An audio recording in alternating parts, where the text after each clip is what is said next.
성경 말씀을 봉독하겠습니다. 신약 성경 로마서 16장 1절에서 16절 말씀까지 신약 성경의 261쪽에 있는 말씀입니다. 제가 말씀을 봉독하겠습니다. 내가 켄그리아 교회 일꾼으로 있는 우리 자매 베베를 너희에게 추천하노니 너희는 주 안에서 성도들의 합당한 예절로 그를 영접하고 무엇이든지 그에게 소용되는 바를 도와줄지니 이는 그가 여러 사람과 나의 보호자가 되었음이라.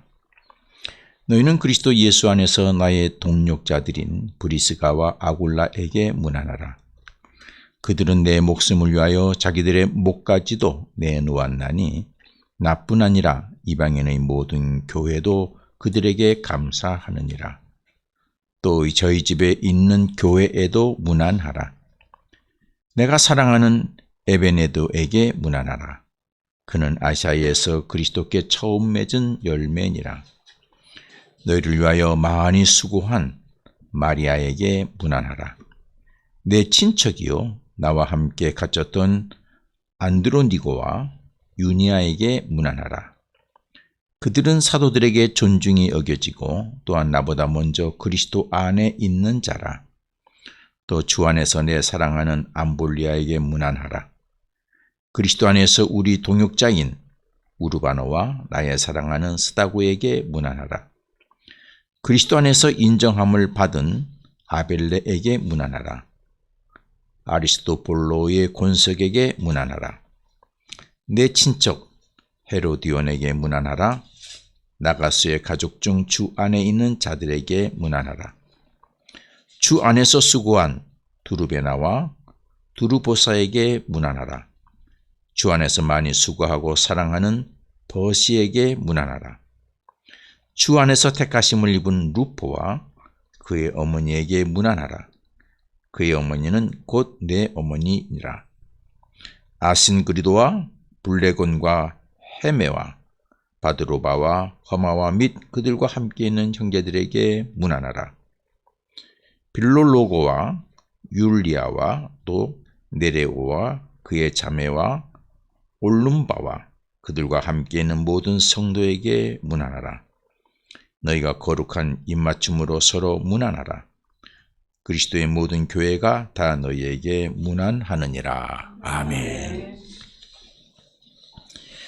오늘 봉독한 말씀을 중심으로 해서 동력자의 영성을 가지고 행하라는 제목으로 말씀을 증거하겠습니다.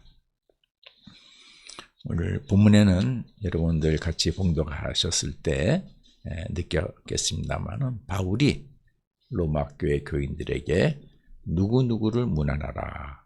그래서 문안을 원하는 그런 내용이 되어 있습니다. 여기에 성도들의 이름만 26명이 나열되고 있습니다. 그리고 그의 형제 또는 그의 가족들 이렇게 표현했는데 그런 것까지 숫자로 더한다 그러면은 많은 사람의 숫자가 언급되어 있다고 말할 수 있습니다. 이 로마서를 쓸 때까지 바울은 로마를 방문하지 못했습니다.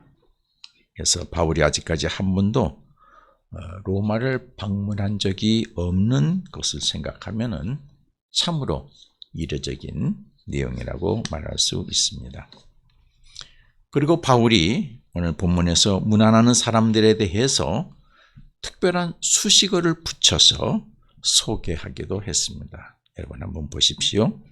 1절에 보면은 자매 베베는 교회 일꾼으로 그렇게 소개를 했습니다. 3절에 브리스가와 아굴라는 나의 동력자라고 했습니다. 그리고 5절에 에베네도는 아시아에서 그리스도께 처음 맺은 열매라고 했고 7절에 안드로니고와 유니아는 그리스도 안에 있는 자 라고 했고 8절에 암볼리아는 주 안에서 내 사랑하는 자라고 했고 또 9절에 우르바노는 우리의 동력자라고 했습니다. 10절에 아벨레는 그리스도 안에서 인정함을 받은 자라고 했고 11절에 나기스의 가족은 주 안에 있는 자들이라고 했습니다. 12절에 드루베나와 드루보사 그리고 버시에는 주 안에서 많이 수고하고 사랑하는 자라고 했고 마지막 13절에 루퍼는 주 안에서 택하심을 입은 자라고 이렇게 소개하고 있습니다. 바울이 많은 사람들을 얘기하면서 문안을 원하면서 그들에 대한 바울의 신앙적 마음을 이렇게 표현을 했습니다. 이 중에서 오늘 우리가 특별히 관심을 갖고 보아야 할 호칭이 하나 있습니다. 그것은 3절과 9절에 있는 동력자라고 하는 호칭입니다. 3절에 보시면은 너희는 그리스도 예수 안에서 나의 동력자들인 브리스가와 아굴라에게 문안하라. 나의 동력자인 브리스가와 아굴라에게 문안하라. 그렇게 말했습니다. 그리고 9절에서는 그리스도 안에서 우리 동력자인 우르바노 이렇게 표현을 했습니다. 특별히 1절에 나오는 그 브리스가와 아굴라, 오늘 3절에 나오는 브리스가 아굴라는 사도행전 18장 2절 이하에 보면은 그의 사역에 대한 이야기가 간략하게 소개되어 있습니다. 거기에 보면은 이 브리스가와 아굴라가 로마에서 온 사람 이렇게 표현하고 있고 고린도 교회를 개척하는데 크게 동역한 사람으로 그렇게 기록을 하고 있습니다.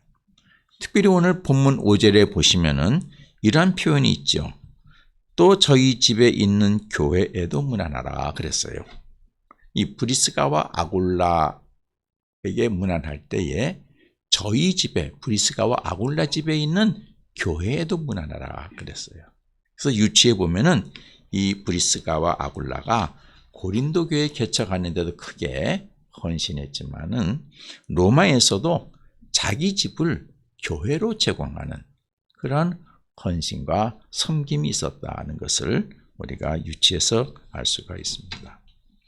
어떻든 3절과 9절에서 보면은 바울은 이들을 단순한 교인으로 호칭하지 아니하고 자신과 하나님의 일을 함께하는 동역자로 이렇게 소개하고 있다는 것입니다.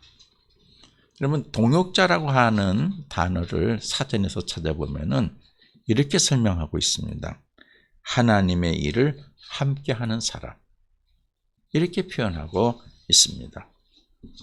이렇게 바울은 브리스가와 아굴라 그리고 우르바노를 단순하게 바울의 사역을 돕는다거나 또 바울의 사역을 후원하는 자로 나를 많이 돕고 나를 후원하는 브리스가와 아굴라 이렇게 표현하지 않고 저들은 하나님의 일을 함께하는 동역자다. 이렇게 소개를 한 것입니다. 이처럼 바울의 사역은 자기가 중심이 되어서 다른 사람이 나를 돕는다. 아니면 내가 어느 교회를 돕는다. 그렇게 생각하지를 않았다고 하는 것이죠. 바울의 사역은 이 동역자의 영성을 가지고 맡겨주신 사역을 하였다고 하는 것입니다. 하나님의 일을 하는데 이 사람은 이렇게 동역하고 나는 이렇게 동역하고 저 사람은 저렇게 동역해서 하나님의 일을 함께하는 동역자라고 하는 영성을 가지고 하나님이 맡겨주신 사역을 감당했다고 하는 사실입니다. 우리 그리스도 일꾼이 가져야 할 영성에서 동역자의 영성이라는 것이 있습니다. 지난주는 제가 섬김의 영성을 말씀드렸는데 오늘 본문에서 우리가 특별히 찾아내야 할 것은 동역자의 영성이죠. 그럼 동역자의 영성이 뭐냐? 우리 크게 세 가지로 정리할 수 있습니다. 그것은 이 사전에서 동역자라고 하는 단어를 설명하는 것과 같은 내용으로 동역자는 내가 하는 사역이 나의 일이 아니고 누구의 일? 하나님의 일. 하나님이 맡겨주신 일이라는 심부름꾼이라는 영성입니다. 제가 하는 일, 여러분이 하는 일 서로 다르지만은 그것은 내가 하는 일이 아니라 그것은 하나님의 일이고 하나님이 나에게 맡겨주신 그런 심부름, 나에게 맡겨주신 일, 그걸 내가 하는 것이다 하는 그런 것이죠. 그런 의미에서 그리스도의 일꾼으로 하는 모든 사역은 사역자 일이 아닙니다. 나의 일이 아닙니다. 우리가 그럴 때 있죠. 내가 일을 좀 하려고 그러는데 저 사람 괜히 방해한다. 저 사람 나를 안 돕는다. 신경질 난다. 기분 나쁘다. 못해 먹겠다. 잘못된 생각이에요. 여러분의 일이 아니에요. 누구의 일이에요? 하나님이에요. 이게 동역자 영성에서 가장 중요한 것이죠. 하나님이 나를 사랑하셔서 나에게 은혜를 베푸셔서 나를 일꾼으로 택해 주시고 내게 일을 맡겨주셨다. 하나님의 일이다 라는 사상을, 영성을 가져야 됩니다. 그러므로 그리스도의 일꾼이 하는 모든 사역은 하나님의 일이기 때문에 누가 주관하십니까? 하나님이. 누가 주도하십니까? 하나님이. 그걸 우리가 고백하면서 일해야 하는 것이죠. 그래서 하나님의 계획과 하나님의 섭리대로만 이루어진다는 것을 고백하는 것이 동역자의 영성입니다. 내가 계획한 대로 되는 것이 아니라, 우리가 계획한 대로 되는 것이 아니라 하나님의 일이기에 하나님이 주도하시고 하나님이 주관하셔서 하나님의 계획대로 이루어지는 것이라고 하는 것이죠. 이 고백을 하는 것이 동역자의 영성의 첫 번째이죠. 그러므로 하나님의 일을 맡은 일꾼은 하나님이 나를 일꾼으로 택하여 주신 것 감사해야 돼요. 그렇죠? 여러분, 하나님의 일은 내가 하고 싶어서 하는 거 아닙니다. 내가 하기 싫다고 안 하는 것도 아닙니다. 하나님이 택해 주셔야만 그 일에 내가 참여될 수 있는 거예요. 예? 나같이 부족하고 죄 많고 어리석고 아는 것도 없지만은 하나님이 나를 사랑하셔서 택하여 주셔서 그래 이거 하라 일 맡겨주셨을 때 비로소 우리는 하나님의 일을 하는 것이죠. 이런 동역자의 영성을 가지고 있어야 되는 것입니다. 바울이 자신이 맡은 사역을 설명할 때 이 동역자의 영성을 가지고 설명하는 것을 우리는 성경에서 많이 볼 수 있습니다. 우리 신약 성경에 바울이 쓴 서신이 많이 있죠. 그런데 여러분, 그 바울이 쓴 서신 맨 앞에 1절을 한번 서두를 읽어보세요. 그러면은 거기에 바울은 꼭 이 얘기를 합니다. 하나님의 은혜로 택함을 받은 나 바울은 그리스도의 종이고 그리스도의 사도다. 자기는 종이고 자기는 사도라는 거예요. 하나님이 나를 사랑해서 나에게 이러한 일을 맡겨서 나를 이런 일을 하게 하셨다. 이렇게 설명하고 있지 않아요. 난 하나님의 은혜로 택하심을 받은 자다. 예수 믿는 자 박해하고 예수 믿는 자 잡아 가두고 예수 믿는 자 죽일 때 증인으로 쓰고 그런 나를 하나님이 사랑하셔서 택하여 주셔서 예수 그리스도의 종으로서 심부름꾼으로 나를 일하게 하셨다. 내가 하는 일이 아니다. 이거는 하나님의 일이다. 이렇게 말하고 있습니다. 여러분 다 아시지만은 종이나 사도가 뭐예요? 사도는 아포스톨로스 심부름꾼이라고 하는 뜻이에요. 종은 다 이해가 되시죠?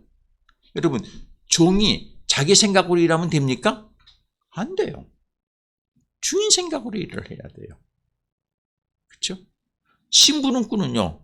심부름 시킨 사람대로 움직여줘야 돼요. 심부름꾼이 너무너무 똑똑해서 이렇게 하면 뭐 같아? 이게 더 좋은 것이 있는데 하고 자기 방법으로 다르게 일을 해버리게 되면은 심부름 시킨 주인의 큰 그림이 이루어지지 않는 것이죠. 그러므로 종이나 사도는 자신의 생각, 방법, 의지를 겸손하게 내려놓아야 돼요. 그리고 자기에게 일 맡기신 그 주인의 뜻을 따라서 수고하고 충성을 해야 되는 줄로 믿습니다. 우리 교회가 이제 교회를 건축해야 되는데 말씀을 준비하면서 그런 생각을 좀 했어요. 이 동역자의 영성은 건축하는 것과도 같은 개념이구나. 건축주가 있어요. 내가 이런 집을 좀 쳤으면 좋겠다. 아름답고 멋있는 집 하나 쳤으면 좋겠다. 해서 누구에게 부탁합니까? 설계자에게 부탁을 해요. 설계가 이렇게 아니 이렇게 해주세요. 저렇게 해주세요. 설계가 완성이 됐어요.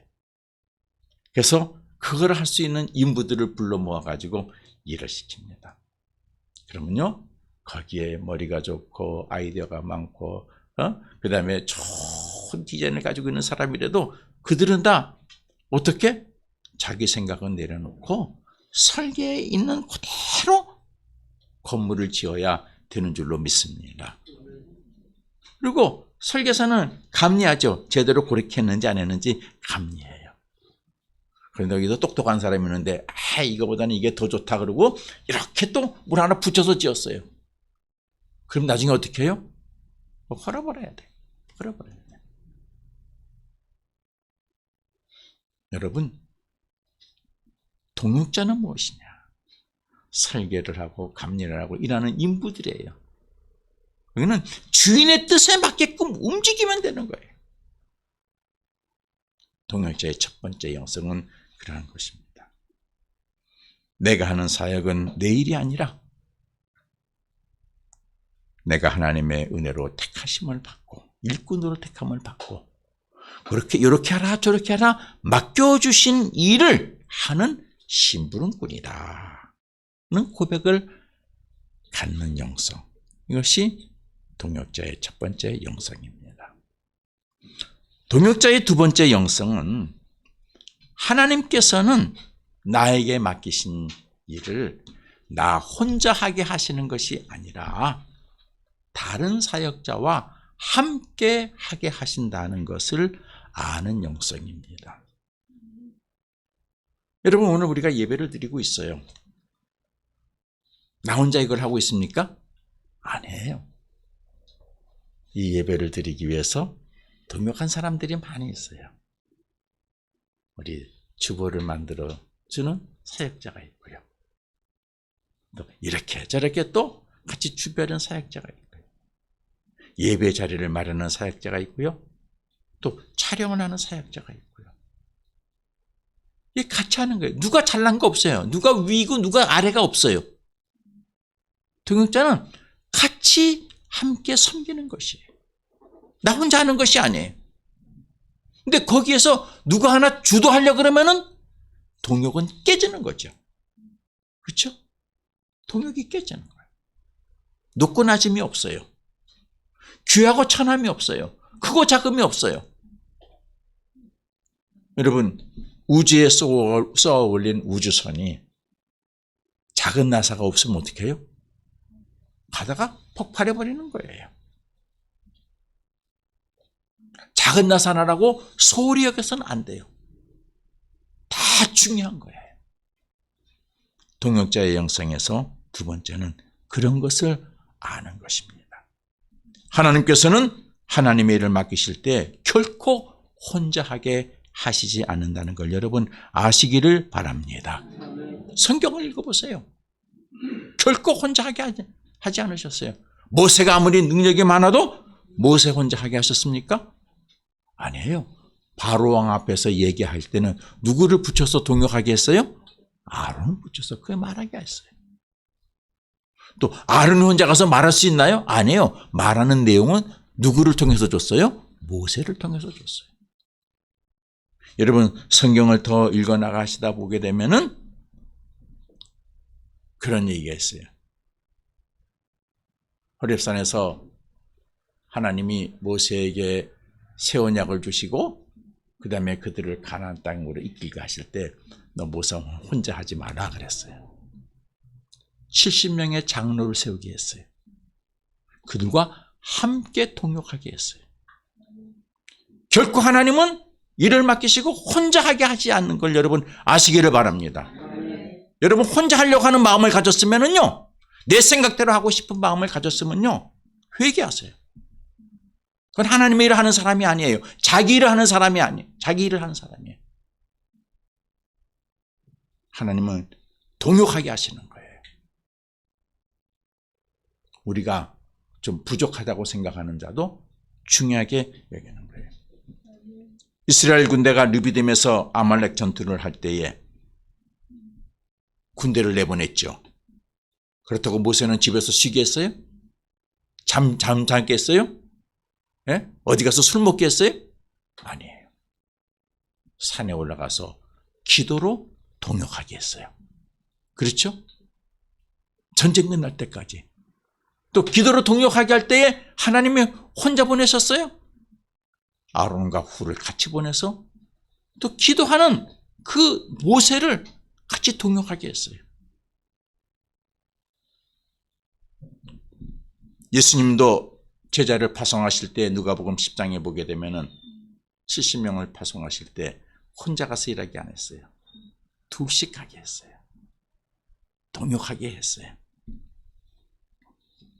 하나님께서는 어떤 일꾼은 기도의 은사를 주셔서 중보 기도로 동역하게 하시고 어떤 일꾼은 건강의 은사를 주셔서 땀 흘리는 수고로 동역하게 하시고 어떤 사람은 재물의 은사를 주셔서 물질로 돈으로 동역하게 하시고 어떤 사람에게는 기술이나 또 그런 지혜를 은사를 주셔서 그렇게 동역하게 하시는 거예요.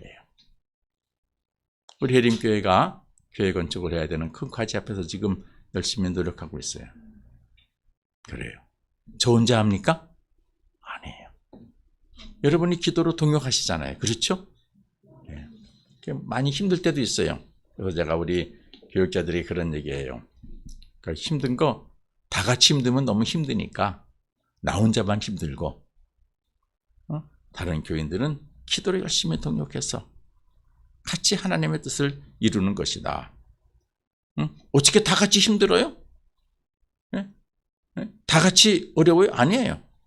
하나님은 누구에게는 힘듦과 어려움과 누구에게는 추진하게 하는 것과 누구에게는 기도하게 하는 것과 그렇게 서로 일을 나누어 주신 거예요. 그러니까 우리가 내가 맡은 일에 충성하면 되는 거예요. 그래서 동역의 두 번째 영성의 내용은 하나님이 일 맡기실 때 나 혼자 하게 하는 거야. 나 혼자만이 아니다. 같이 하게 하신다. 이게 동역자의 두 번째 영성이에요. 세 번째 동역자의 내용은 성령께서 하나 되게 하신다는 거예요. 성령이 모든 동역자를 하나 되게 하셔서 하나님이 계획하신 일을 완성하게 하신다는 것을 고백하게 하는 게 세 번째 영성입니다. 여러분, 목사가 교회를 주도하고 목회하고 그래서 교회를 건축한다고 생각하세요? 아니에요. 누가 주도하세요? 하나님의 영이에요. 하나님의 영이 하나 되게 하시고 하나님의 영이 완성하게 하시는 거예요. 로마서 8장 26절에 그런 말씀이 있죠. 우리가 기도할 때 성령이 우리를 위해서 동역하신다 그랬잖아요. 말할 수 없는 탄식으로 기도하시고, 그래서 우리가 알지 못하지만은 성령은 하나님의 뜻을 아니까 우리를 그렇게 하나 되게 해서 하나님의 뜻을 이루는, 합력해서 선을 이루게 하신다. 성령님이 하시는 거죠. 여러분, 동역자는요, 성령님이 지금 주도하고 계신다는 것을 언제나 인지하고 있어야 돼요. 그걸 고백하고 있어야 돼요. 내가 이렇게 하면 다 되겠다? 아닙니다. 그거는 주의 일꾼이 가져야 될 생각이 아니에요. 주의 일꾼은 동역자의 영성을 가지고 일을 이루시는 분은 하나님, 이룰 수 있도록 역사하시는 분은 성령님. 우리 안에 오셔서 우리를 서로 합력해서 하나 되게 동역하게 하셔서, 그래서 그 일을 이루어내신다. 정리하면은, 여러분, 동역자의 영성 첫 번째는 무엇입니까? 내가 맡은 일은 내 일이 아니고 누구의 일이다? 하나님의 일이다. 나를 사랑하셔서 택하셔서 일을 맡겨주셨다. 두 번째, 맡겨주시는 나 혼자 하는 것이다? 결코 나 혼자 할 수 없다. 하나님은 또 다른 일꾼을 붙이셔서 동역하게 하신다. 세 번째, 그를 주도하시는 분은 누구시다? 성령님이시다. 성령님이시다. 그래서 동역자 모두를 주 안에서 평강으로, 성령으로 하나 되게 하셔서, 그래서 하나님의 거룩한 계획을 이루신다. 에베소서 4장에 말씀하셨죠? 너희는 성령이 하나 되게 하신 것을 힘써 지켜야 된다. 몸도 하나요 성령도 한 분이시니 이와 같이 너희가 부르심에 한 소망 안에서 부르심을 받은 자다 라고 말씀하고 있습니다. 그럼 왜 그리스도의 일꾼은 동역자의 영성을 가지고 사역해야 할까요? 답은 분명하죠. 그래야 하나님이 우리에게 맡기신 그 위대하고 거룩한 계획이 성취될 수 있습니다. 아시겠습니까? 동역하지 않으면 성취가 안 되는 거예요. 동역자의 영성이 없으면 하나님의 일은 성취되지 않습니다. 일이 되는 것 같아도요, 거기 안에 갈등이 생기고요, 사탄이 틈타고요, 분열이 되어서 하나님의 일이 이루어지지 않습니다. 교회를 섬기는 그리스도 일꾼 모두는 하나님의 일을 하는 동역자라고 하는 영성을 가지고 있어야 합니다. 저와 여러분은, 나는 목회자고 여러분은 교인이에요. 그러나 동역자예요. 아시겠습니까? 서로 물고 뜯고 싸우는 존재가 아니고, 어떡하나 저렇게하나 감시하는 존재가 아니라 하나님의 일을 함께하는 동역자예요. 그 의식을 가져서야 돼요. 교회에서 사역을 맡은 여러분 각자도 서로가 하나님의 일을 맡은 동역자라고 하는 의식을 가져야 됩니다. 우리 그리스도 일꾼의 모두는 나의 일을 하는 것이 아니라 하나님의 일을 하는, 그래서 하나님이 우리 모두를 다 택해서 부르셨다. 그래서 그 일을 이렇게 묶어서 일하게 하셨다 하는 것이죠. 그래서 우리 모두는 성령이 하나 되게 하신 것을 힘써 지켜야 되는 줄로 믿습니다. 그래서 성령께서 함께 하시는 은혜를 받아야 합니다. 성령이 동역해 주세요. 어떤 때는 성령이 우리가 못하는 것 그분이 다 하실 때도 있어요. 교우 모두가 동역자의 영성을 가지고 맡은 직임에 충성할 때 성령께서는 우리를 하나 되게 하시고 합력하여 선을 이루시는 역사하심으로 우리를 끌어가 주시고, 우리 교회와 교우들은 하나님의 거룩한 뜻을 온전하게 이루는 교회로 세워주시는 것입니다. 이 은혜가 우리 오늘 교회와 여러분에게 충만하게 임하기를 기원합니다. 기도하겠습니다. 거룩하신 하나님, 오늘도 우리를 사랑하셔서 우리가 허물이 있고 죄가 있고 가진 것도 없고 능력도 없지만은 은혜로 택하여 주셔서 하나님의 일을 맡겨주심을 감사합니다. 우리가 교만하지 않게 하시고 혼자 하는 것이 아니라 함께 하게 하시는 하나님의 뜻을 깨닫고 또 성령이 주도해 주심을 믿고 동역자의 영성을 가지고 맡겨주신 직임에 충성하게 하여 주옵소서. 예수님 이름으로 기도합니다. 아멘.